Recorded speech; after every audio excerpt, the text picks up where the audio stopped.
Hello friends, good morning. നമ്മുടെ Kerala T V സീരിയലിലേക്ക് എല്ലാവർക്കും സ്വാഗതം. അങ്ങനെ പല്ലവിയോട് വളരെ മോശമായിട്ട് പെരുമാറുന്നു ഇന്ദ്രജിത്ത്. അങ്ങനെ ദേ എൻ്റെ ഭാര്യ ഞാൻ പറയുന്ന ഡ്രസ്സ് വേണം ഇടാനെന്നും പറഞ്ഞുകൊണ്ട് ഒരു വല പോലത്തെ ഡ്രസ്സ് എടുത്ത് കൊടുത്തിട്ട് അതങ്ങ് ഇടാൻ പറഞ്ഞു. അപ്പോൾ പല്ലവി പറ്റില്ല എന്ന് പറഞ്ഞെങ്കിലും താലിയുടെ ഇതും പറഞ്ഞ് അത് ഇടുന്നും പറഞ്ഞ് നിർബന്ധിച്ചുകൊണ്ടിരിക്കുക. പല്ലവി ഇങ്ങനെ നോക്കിക്കൊണ്ട് നിൽക്കാതെ ഡ്രസ്സ് എടുത്തോടടി, ഞാൻ നിനക്കൊരു 5 മിനിറ്റ് സമയം തരും, അത് കഴിഞ്ഞ് നീ ഇവിടെ നിൽക്കുന്നത് ഞാൻ വാങ്ങിച്ചു വെച്ച ഡ്രസ്സ് ഇട്ടുകൊണ്ടായിരിക്കണമെന്നൊക്കെ പറഞ്ഞപ്പം ഇന്ദ്രേട്ടൻ എന്തു പറഞ്ഞാലും ഞാൻ ആ ഡ്രസ്സ് ഇടില്ല എന്ന് പറഞ്ഞു. അങ്ങനെ നമ്മുടെ പല്ലവി അവിടെ നിന്ന് ആ കട്ടിലേ പോയി അങ്ങോട്ടേക്ക് ഇരുന്നു. അപ്പോഴേക്കും ഇന്ദ്രൻ വയലൻ്റ് ആയി തുടങ്ങി. ഇന്ദ്രനാണെങ്കിൽ ഭയങ്കര ദേഷ്യത്തോടെ ഇങ്ങനെ വേണ്ടു അങ്ങോട്ടേക്ക് ചെല്ലുക. പല്ലവി പ്ലീസ്, ഞാൻ പറയുന്നത് കേൾക്ക്, പ്ലീസ് പല്ലവി പ്ലീസ് എന്നും പറഞ്ഞുകൊണ്ട് ഇവനിങ്ങനെ പറഞ്ഞുകൊണ്ടിരിക്കുക. പക്ഷേ പല്ലവി കേട്ട ഭാവം പോലും നടിക്കുന്നില്ല. പല്ലവി അത് അംഗീകരിക്കാൻ തയ്യാറല്ല. ഈ സമയത്ത് ഇന്ദ്രൻ ഒരുമാതിരി ഭ്രാന്തനെ പോലെയൊക്കെ നിന്ന് ഇങ്ങനെ കാണിക്കുക കേട്ടോ. എന്നിട്ട് നേരെ പോയി അലമാരയുടെ ഡോറ് തുറന്നു. അതിനകത്തിരുന്ന് കുറച്ച് മദ്യം എടുത്ത് കുടിക്കുന്നു. അങ്ങനെ മദ്യം കുടിച്ചിട്ട് വീണ്ടും പല്ലവിയുടെ അടുത്ത് ഇവനിങ്ങനെ വന്ന് നിൽക്കുക. അതൊക്കെ കണ്ടപ്പോൾ വല്ലാത്ത ഒരു ഇതിൽ നമ്മുടെ ഇന്ദ്രൻ്റെ സംസാരമൊക്കെ കേട്ട് പല്ലവി ഇങ്ങനെ വല്ലാതായിട്ട് നിൽക്കുമ്പം ഇവിടെ നീ എന്നെ പേടിച്ച് വേണം കഴിയാൻ, ഞാൻ പറയുന്നത് കേട്ട് വേണം കഴിയാൻ. ദേ പറഞ്ഞാൽ മനസ്സിലായോ ലെക്ചറേ, നീ ഇതുവരെ കണ്ടത് ട്രെയിലർ മാത്രമാണെന്നും ശരിക്കും ഈ ഇന്ദ്രജിത്ത് ആരാണെന്ന് എൻ്റെ സ്വഭാവം എന്താണെന്ന് നീ ഇപ്പം അറിയും എന്നും പറഞ്ഞുകൊണ്ട് ഇന്ദ്രജിത്ത് പറയുന്നു. അങ്ങനെ സംസാരിച്ചുകൊണ്ടിരിക്കുന്ന സമയത്ത് സ്വീറ്റ് ഹോം എന്നും പറഞ്ഞുകൊണ്ട് കോള് വരുന്നു. ഇത് കണ്ടു കഴിഞ്ഞപ്പോഴത്തേക്കും ഒരു പെണ്ണിനെ കെട്ടിപ്പിടിച്ച് ഇന്ദ്രജിത്ത് നിൽക്കുന്ന ഫോട്ടോ അത് കണ്ടപ്പോഴേക്കും നമ്മുടെ പല്ലവി ഒന്ന് ഞെട്ടി. ഹലോ മോളെ പറ എന്ന് പറഞ്ഞ് പല്ലവിയുടെ മുന്നിൽ വെച്ച് കോൾ എടുക്കുക. ഇല്ലില്ല, ഏയ് അങ്ങനെയൊന്നുമില്ല, ഫസ്റ്റ് നൈറ്റിലേക്ക് കടന്നിട്ടൊന്നുമില്ല എന്നൊക്കെ പറഞ്ഞ് സംസാരിക്കുന്നു. എന്താ എത്രാമത്തെ ഫസ്റ്റ് നൈറ്റ് ആണെന്നോ?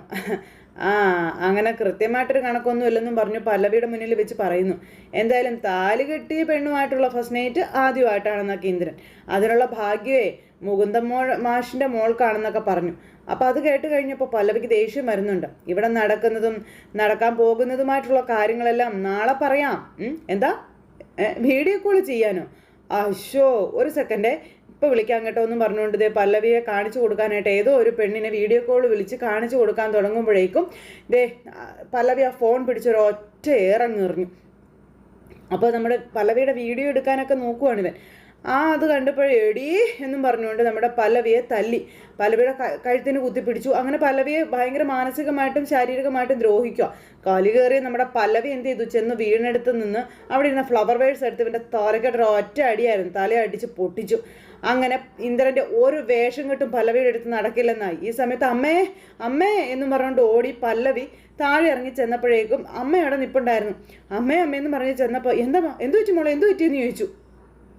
അപ്പോഴേക്കും നമ്മുടെ പല്ലവിയുടെ കയ്യിൽ നിന്ന് പോയി കാര്യങ്ങളൊക്കെ. പറ മോളെ എന്ത് പറ്റിയെന്ന്, എന്താ മോളെ പറ്റിയെന്ന് ചോദിച്ചപ്പോഴേക്കും ഇന്ദ്രൻ തുള്ളിച്ചാടി ഇറങ്ങി വരുന്നു. അപ്പോൾ ഇന്ദ്രൻ ഇറങ്ങി വരുന്നത് കണ്ടപ്പോൾ അമ്മ ഇങ്ങനെ നോക്കുക മോനെ നെറ്റിയിലൊരു പാടുണ്ടല്ലോ. അങ്ങനെ പാട് കണ്ടു കഴിഞ്ഞപ്പോഴത്തേക്കും അമ്മ വേഗം തന്നെ മോൻ്റെ അടുത്തേക്ക് ചെന്നു.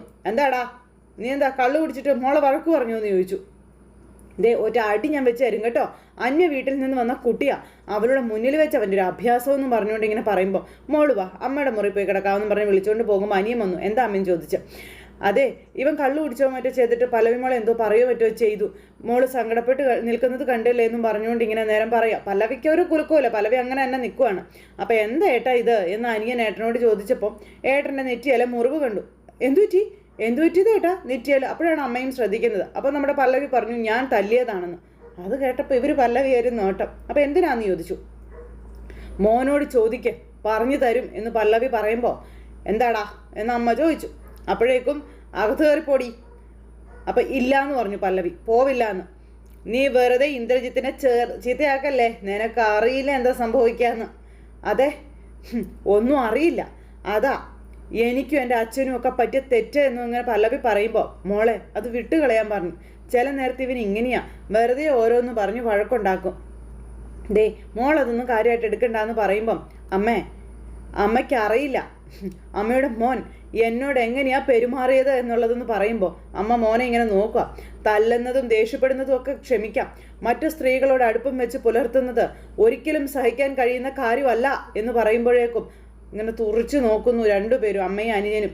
ഇയാളുടെ ഒരുപാട് ഫസ്റ്റ് നൈറ്റ് കഴിഞ്ഞതാണ് പോലും. വളരെ അഭിമാനത്തോടെ ഭാര്യയുടെ മുന്നിൽ വെച്ച് പറഞ്ഞ ആ വാക്കുകൾ കേട്ടുകൊണ്ട് എനിക്കിവിടെ തുടരാൻ കുറച്ച് ബുദ്ധിമുട്ടുണ്ട് എന്ന് പറഞ്ഞപ്പം എന്തോ നാടാ ഇതെന്ന് ചോദിച്ചു.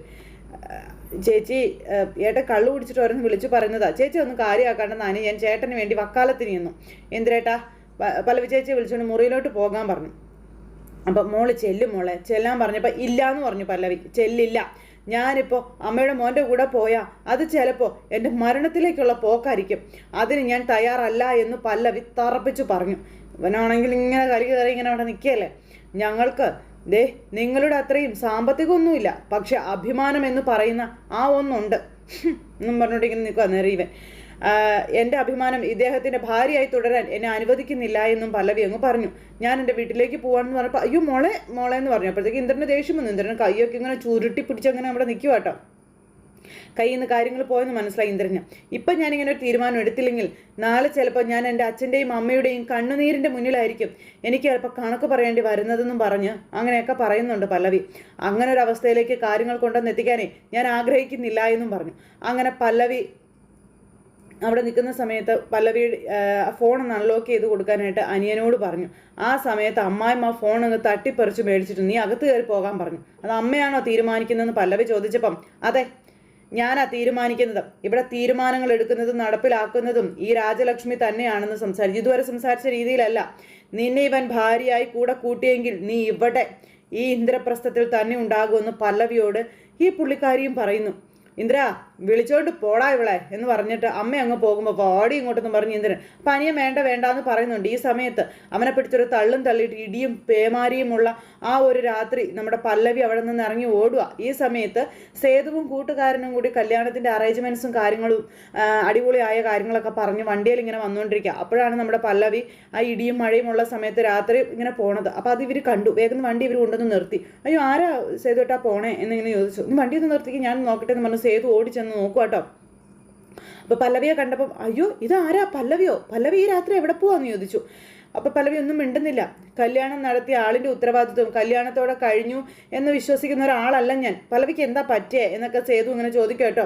ജീവിത അവസാനം വരെ ആ വധൂവരന്മാർക്ക് വേണ്ടി എന്ത് സേവനത്തിനും ഞാനും എൻ്റെ കമ്പനിയും അവരുടെ കൂടെ തന്നെ ഉണ്ടാകുമെന്നൊക്കെ പറഞ്ഞു. പല്ലവി ഒന്നും മിണ്ടുന്നില്ല. പറ എവിടേക്കാ പല്ലവിക്ക് പോകേണ്ടതെന്ന് ചോദിച്ചപ്പോൾ പോലീസ് സ്റ്റേഷനിലേക്കെന്ന് പറഞ്ഞു.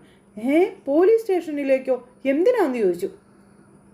നിങ്ങൾക്ക് എന്നെ പോലീസ് സ്റ്റേഷൻ വരെ എത്തിക്കാൻ പറ്റുമോ എന്ന് ചോദിച്ചപ്പം എത്തിക്കാവെന്ന് പറഞ്ഞു. വാ എന്നും പറഞ്ഞ് വിളിച്ചുകൊണ്ട് പോകുന്നു. അവർ ചെല്ലുമ്പോൾ എടാ നീ പുറകെ കയറിക്കോ എന്ന് പറഞ്ഞ് കൂടെയുള്ള ചേട്ടനെ പുറകെ കയറ്റി. എന്നിട്ട് ഇവർ രണ്ടുപേരും കൂടെ ആ ഓട്ടോയിൽ അങ്ങ് പോകും. അതും പെട്ടിയാപ്പയായിരുന്നു. നേരെ പോലീസ് സ്റ്റേഷൻ്റെ മുന്നിൽ ചെന്നു. ഇവരവിടെ കാവൽ നിൽക്കുന്നു. നമ്മുടെ പല്ലവി അകത്തേക്ക് കയറി പോകും. എന്നാലും എന്തു പറ്റി, എന്താ സംഭവിച്ചത് എന്നൊക്കെ ഓർത്തുകൊണ്ട് ഇങ്ങനെ അവിടെ അവർ രണ്ടുപേരും ഇവിടെ നിൽക്കുമ്പോഴേക്കും ഇവിടെ ഒരു വനിതാ SI ഉണ്ടായിരുന്നു. അപ്പോൾ ഫോണിൽ സംസാരിക്കായിരുന്നു ഇവർ. അപ്പോൾ എന്തായാലും നിങ്ങൾ പറയുന്നൊന്നും എനിക്ക് മനസ്സിലാകുന്നില്ല, നിങ്ങൾ നാളെ സ്റ്റേഷനിൽ വന്ന് പരാതി തരണമെന്ന് പറഞ്ഞു. അപ്പോൾ സംഭവം കണ്ടു എന്ന് പറഞ്ഞ് ആളെ കൂടെ കൂട്ടിക്കോളാനൊക്കെ പറഞ്ഞാൽ മേഡം സംസാരിക്കുക. അപ്പോഴാണ് പല്ലവി രാത്രി കയറി ചെല്ലുന്നത്. ആരാ എന്താന്ന് ചോദിച്ചു. അപ്പം ഇന്ന് എൻ്റെ കല്യാണമായിരുന്നു മേഡം എന്ന് പറഞ്ഞു പല്ലവി.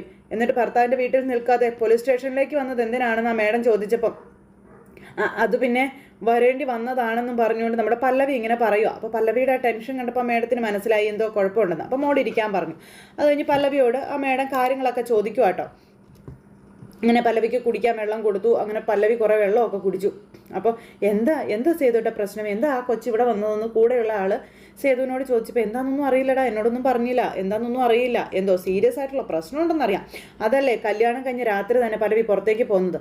അങ്ങനെ അവരവിടെ അത് പറഞ്ഞുകൊണ്ടിരിക്കുന്നു. പിന്നെ ഇവർ കയറി വന്നു എന്താണെന്ന് അറിയാൻ വേണ്ടി. അപ്പോഴേക്കും ഇവിടെ പല്ലവി എല്ലാ കാര്യങ്ങളും ആ മേഡത്തിനോട് പറയുകയാണ്. ആ പറഞ്ഞതെല്ലാം അവിടെ അവർ നമ്മുടെ സേതുവും കൂട്ടുകാരനും കേൾക്കുകയും ചെയ്തു. ഇതൊക്കെ കേട്ട് കഴിഞ്ഞപ്പോൾ എല്ലാം അറിഞ്ഞു വെച്ചുകൊണ്ട് മോൾ അവിടെ തുടർന്നാൽ ചിലപ്പോൾ നാളെ വലിയ അപകടത്തിലേക്കായിരിക്കും അതുകൊണ്ടൊന്ന് എത്തിക്കുന്നത്. അതുകൊണ്ട് നിൻ്റെ തീരുമാനം എന്തായാലും നന്നായി എന്ന് പറഞ്ഞു. സെനി ഈ കുട്ടിയുടെ സ്റ്റേറ്റ്മെൻറ്റ് എഴുതി വാങ്ങിച്ചോളാൻ പറഞ്ഞു. എന്നിട്ട് എന്തായാലും മോൾക്ക് ഒരു കുഴപ്പവും വരാതെ ഞങ്ങൾ നോക്കിക്കോളാമെന്നും പറഞ്ഞു. അങ്ങനെ ആ മേഡവും പല്ലവിയും സംസാരിക്കുന്നത് കേട്ടിട്ട് സേതു ഒക്കെ പുറത്തേക്ക് വന്നു. അപ്പോഴേക്ക് എന്നാലും എൻ്റെ സേതു ഏട്ടാ ആ കൊച്ചിന് ഇത്രയും ധൈര്യമുണ്ടെന്ന് ഞാൻ സ്വപ്നത്തിൽ പോലും കരുതിയില്ല എന്ന് പറഞ്ഞപ്പം എടാ അവിടെ കൊച്ച് ധൈര്യം കാണിച്ചതോ തൻ്റെ ഇടം കാണിച്ചതോ ഒന്നും അല്ല. സാഹചര്യം കൊണ്ട് സംഭവിച്ചു പോയതാണെന്ന് പറഞ്ഞപ്പം എന്തായാലും ഇന്ദ്രൻ്റെ കാറ്റ് പോയതുകൊണ്ട് ഇതൊരു മഹാസംഭവമായിട്ട് മാറുമെന്നും പറഞ്ഞുകൊണ്ട് ഇവരിങ്ങനെ സംസാരിക്കുന്നു. ആ സമയത്ത് ആ മേഡമൊക്കെ ഇറങ്ങി വരുന്നു. അപ്പോൾ പോലീസുകാരി ഇറങ്ങി വന്നിട്ട് ചോദിച്ചു, മോൾ എവിടേക്കാണ് പോകാൻ പോണേന്ന്. അപ്പോൾ എൻ്റെ വീട്ടിലേക്കാണെന്ന് പറഞ്ഞപ്പം നിൽക്ക്, ഞങ്ങൾ കൊണ്ടുപോയി വിടാമെന്ന് പറഞ്ഞു. അപ്പോൾ വേണ്ട മേഡം, ഞാൻ പൊയ്ക്കോളാവെന്ന് പറഞ്ഞു. അപ്പോൾ ശരി എന്നും പറഞ്ഞുകൊണ്ട് മേഡം ഇങ്ങനെ നിൽക്കുന്നു. അപ്പോൾ സേതുവൊക്കെ അവിടെ നിൽക്കുന്നത് കണ്ടല്ലോ. എൻ്റെ വീട്ടിലേക്ക് ഒന്ന് കൊണ്ടാക്കുമെന്ന് ചോദിച്ചു. അതിനെന്താ എന്നും പറഞ്ഞുകൊണ്ട് ഇങ്ങനെ. അപ്പോൾ ശരി മേഡം എന്നും പറഞ്ഞുകൊണ്ട് അവരങ്ങനെ അങ്ങ് പോണു. അപ്പോൾ മേഡം ഇങ്ങനെ നോക്കിക്കൊണ്ട് ഇങ്ങനെ നിൽക്കുക കേട്ടോ. അപ്പോൾ ഇതെല്ലാം കേട്ട് കഴിഞ്ഞ് നമ്മുടെ സേതു വണ്ടിയിലിരുന്ന് പല്ലവിയോട് പറയണം, എന്തായാലും അവിടെ നിന്ന് ഇറങ്ങി വന്നത് നന്നായി, അല്ലെങ്കിൽ അത് വലിയ പ്രശ്നങ്ങളിലേക്കും ആത്മഹത്യയിലേക്കൊക്കെ പോയേനെന്നൊക്കെ പറഞ്ഞപ്പം ഒരിക്കലും എൻ്റെ അച്ഛനും അമ്മ എന്നെ തള്ളി പറയില്ല, അവരെൻ്റെ കൂടെ നിൽക്കുമെന്നൊക്കെ പറഞ്ഞ് അങ്ങനെയൊക്കെ നമ്മുടെ പല്ലവി പറയാം. അപ്പോൾ അവരോട് എങ്ങനെ കാര്യങ്ങൾ പറയും എന്ന് ചോദിച്ചു മോളോട് ഈ പറയുന്ന നമ്മുടെ സേതു.